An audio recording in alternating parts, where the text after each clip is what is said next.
உசிலம்பட்டி அருகே கணவர் உயிரிழந்த சோகத்தில் மனைவியும் மயங்கி விழுந்து உயிரிழந்த சம்பவம் பெரும் சோகத்தை ஏற்படுத்தியுள்ளது.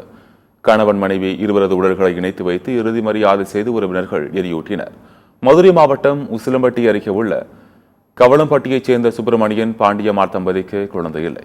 இந்நிலையில் கட்டிட தொழிலான சுப்பிரமணியனுக்கு கடந்த 7ஆம் தேதி திடீரென மாரடைப்பு ஏற்பட்டது. மருத்துவமனையில் அனுமதிக்கப்பட்ட சிகிச்சை பலனின்றி கடந்த 10ஆம் தேதி உயிரிழந்தார். இதனால் பாண்டியம்மாள் பெரும் சோகமடைந்தார்.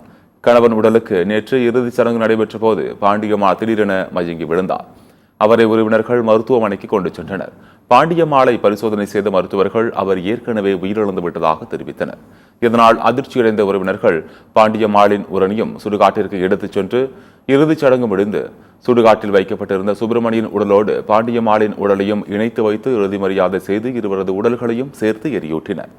35 ஆண்டு காலம் சேர்ந்து வாழ்ந்த பாண்டியம்மாள் கணவன் உயிரிழந்ததும் மயங்கி விழுந்து உயிரிழந்த சம்பவம் உசிலம்பட்டி பகுதியில் பெரும் சோகத்தை ஏற்படுத்தியது. இறப்பிலும் இணைபிரியா தம்பதி என்ற நிகழ்ச்சியையும் ஏற்படுத்தியுள்ளது.